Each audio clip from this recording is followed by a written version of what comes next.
I'm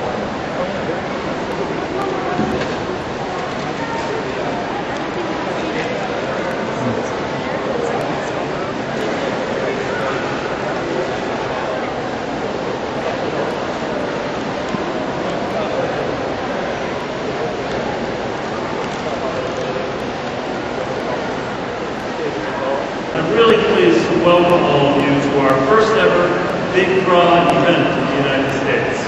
Hopefully it's not the last. This event is offered in association with the United Kingdom's Campaign for Drawing. And our goal today is really quite simple. It's to get everyone drawing.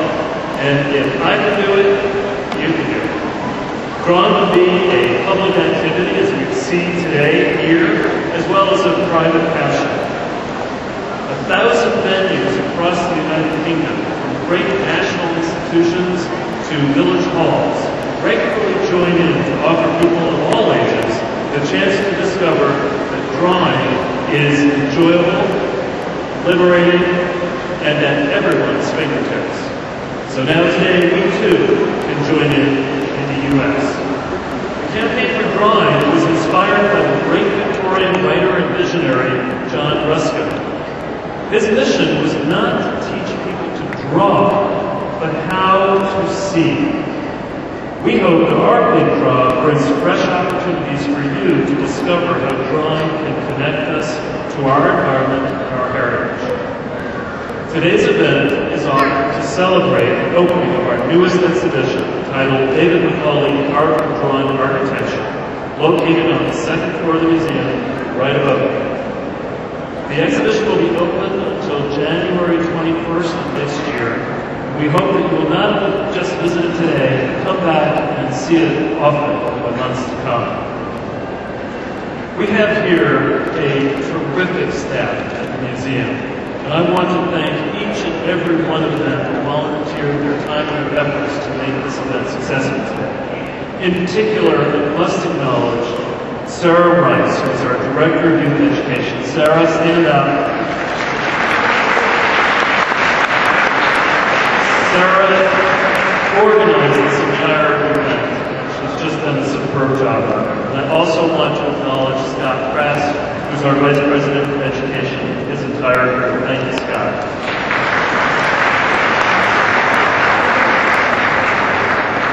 And now, what you're really waiting for, I get to introduce architect, illustrator, and author, and recently named in 2006 as a MacArthur Fellow, which means he's indeed a certified genius, David Macaulay. Before he comes up here, let me just tell you a little bit about David. David began his professional journey at an early age. From the time of his boyhood in England, he was fascinated with simple technology and developed a love of drawing and model making. When he was 11, his family moved to the United States, where his interest in these pursuits took hold, eventually leading him to the Rhode Island School of Design. Best known for his book, The Way Things Work, which has been rewritten as The New Way Things Work, and his PBS television series, Building Big, David has afforded the world wondrous explorations of architecture and engineering and demonstrated an impact on society as a whole. For 30 years... I am going to demonstrate. I don't know whether it's my technique or not, but I'm certainly going to show you how I draw, how I go about drawing, how I go about trying to organize information. This is a pretty difficult place for somebody who's sort of sitting down perhaps for the first time to try to make a drawing, only because it's so overwhelming you're not quite sure where to start. Actually, it doesn't matter where you start, but there are a couple of things that you need to keep in mind when you're drawing. And you know, drawing, after all, is just a collection of lines and marks and squiggles and so on and so forth. And over time, you get to make them a little bit more efficiently.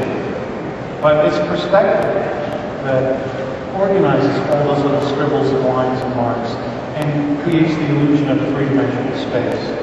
So I thought I would just sit here in front of you on the silver screen, draw for you, just draw for you. Just draw the space as I see it, and talk a little bit as I go along.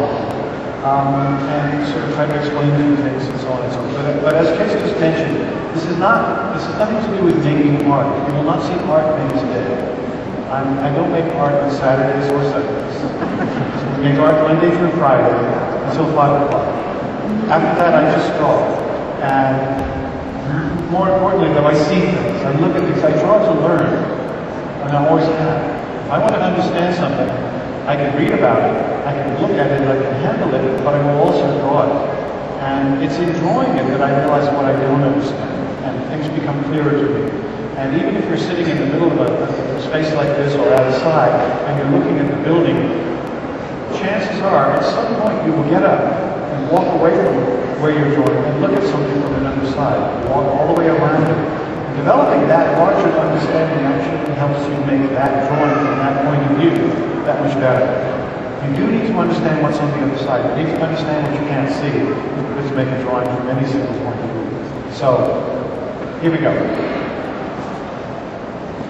Feel a little bit like the guy in public television, just the landscapes with the house painting brushes.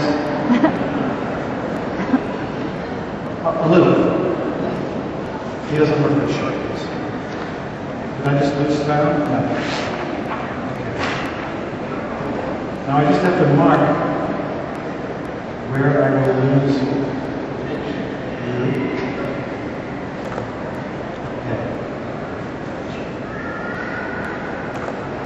Okay. Okay. Is everybody ready? Am I ready? I mean, the worst thing about this is if you really mess up, it's huge. And it's very public. And I'm supposed to know what I'm talking about because I get top billing here because of the exhibition. I hope you'll go see it if you haven't already done so. Okay, I'm to start. Let's start with some columns. Let's start with a big column. Hard to miss them. Good start with the column directly over there.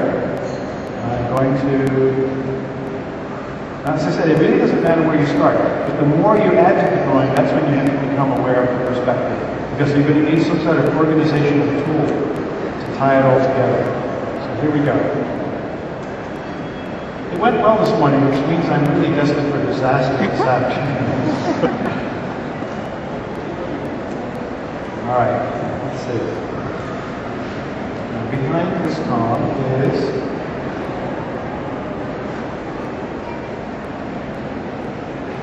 I also started the easy way this morning. I started with the flat end. I'm actually starting with some perspective, so I'm going to have to get this fairly early, get this organized. So I'm sort of building, as you can see. Let's come out here. The great thing about drawing in the, the difficult thing, of course, is the size of this place. The great thing about it is somebody's already put all the perspective lines on the carpet, which is tremendously helpful. I know that's what they were thinking about. Another space here.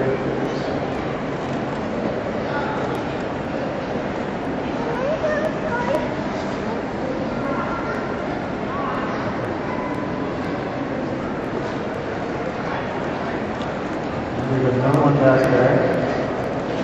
These are fairly solid. Looks like drawing among the redwoods, I suppose.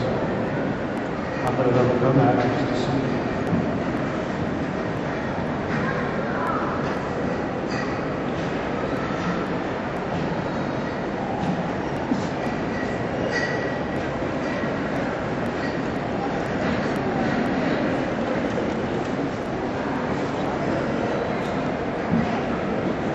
This would be easier with a house painting brush.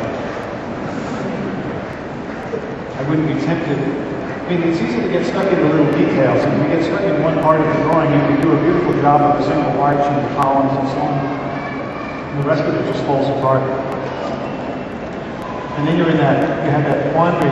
Do I just give up and start again, or because I like this little bit that I've already done? Or then my hope is that you extend from that into questioning those things that are not so architectural, that are not so physical. From architectural systems to political systems, environmental systems, and so on and so forth, all of which would stand to be looked at more carefully.